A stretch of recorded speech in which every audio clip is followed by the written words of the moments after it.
ಪ್ರಧಾನಿ ನರೇಂದ್ರ ಮೋದಿ ಅವರನ್ನು ಮುಖ್ಯಮಂತ್ರಿ ಡಿಕೆ ಶಿವಕುಮಾರ್ ದೆಹಲಿಯ ರಾಷ್ಟ್ರಪತಿ ಭವನದಲ್ಲಿ ಇಂದು ಭೇಟಿ ಮಾಡಿ ಸಮಾಲೋಚನೆ ನಡೆಸಿದರು. ಮುಖ್ಯಮಂತ್ರಿಯಾದ ಬಳಿಕ ಡಿಕೆ ಶಿವಕುಮಾರ್ ಮೊದಲ ಬಾರಿಗೆ ಪ್ರಧಾನಿ ಅವರನ್ನು ಭೇಟಿ ಮಾಡಿದ್ದಾರೆ. ಭೇಟಿಯ ವೇಳೆ ಕರ್ನಾಟಕದ ಅಭಿವೃದ್ಧಿ ಆದ್ಯತೆಗಳು, ಮೂಲಸೌಕರ್ಯ ವಿಸ್ತರಣೆ, ಹೂಡಿಕೆ ಆಕರ್ಷಣೆ, ನಗರ ಸಂಚಾರ ವ್ಯವಸ್ಥೆ, ನೀರಾವರಿ ಯೋಜನೆಗಳು, ನವೋದ್ಯಮ ಹಾಗೂ ಜನಜೀವನದ ಮೇಲೆ ನೇರ ಪರಿಣಾಮ ಬೀರುವ ಕಲ್ಯಾಣ ಕಾರ್ಯಕ್ರಮಗಳ ಕುರಿತು ರಚನಾತ್ಮಕ ಮಾತುಕತೆ ನಡೆಯಿತು ಎಂದು ಮುಖ್ಯಮಂತ್ರಿ ಅವರು ತಮ್ಮ ಸಾಮಾಜಿಕ ಜಾಲತಾಣದಲ್ಲಿ ತಿಳಿಸಿದ್ದಾರೆ. ಕರ್ನಾಟಕ ಭಾರತದ ಅಭಿವೃದ್ಧಿಯಲ್ಲಿ ಪ್ರಮುಖ ಕೊಡುಗೆ ನೀಡುತ್ತಿರುವ ರಾಜ್ಯವಾಗಿದ್ದು, ಮುಂದೆಯೂ ಆ ಪಾತ್ರವನ್ನು ಮತ್ತಷ್ಟು ಬಲಪಡಿಸುವ ಬದ್ಧತೆಯನ್ನು ಪ್ರಧಾನಮಂತ್ರಿಗಳಿಗೆ ತಿಳಿಸಿರುವುದಾಗಿ ಮುಖ್ಯಮಂತ್ರಿ ಹೇಳಿದ್ದಾರೆ.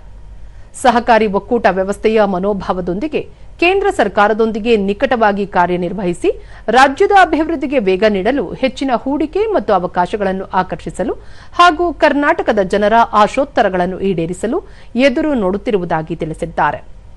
ಬಲಿಷ್ಠ ಕರ್ನಾಟಕ ನಿರ್ಮಾಣದ ಮೂಲಕ ಬಲಿಷ್ಠ ಭಾರತದ ನಿರ್ಮಾಣಕ್ಕೆ ಅರ್ಥಪೂರ್ಣ ಕೊಡುಗೆ ನೀಡಬಹುದು ಎಂದು ಮುಖ್ಯಮಂತ್ರಿ ಅಭಿಪ್ರಾಯಪಟ್ಟಿದ್ದಾರೆ. ಇದೇ ವೇಳೆ ಕೇಂದ್ರ ಹಣಕಾಸು ಸಚಿವೆ ನಿರ್ಮಲಾ ಸೀತಾರಾಮನ್ ಅವರನ್ನು ಮುಖ್ಯಮಂತ್ರಿ ಅವರು ಭೇಟಿ ಮಾಡಿ ಹಣಕಾಸು ವಿಚಾರಗಳಿಗೆ ಸಂಬಂಧಪಟ್ಟಂತೆ ಮಾತುಕತೆ ನಡೆಸಿದರು.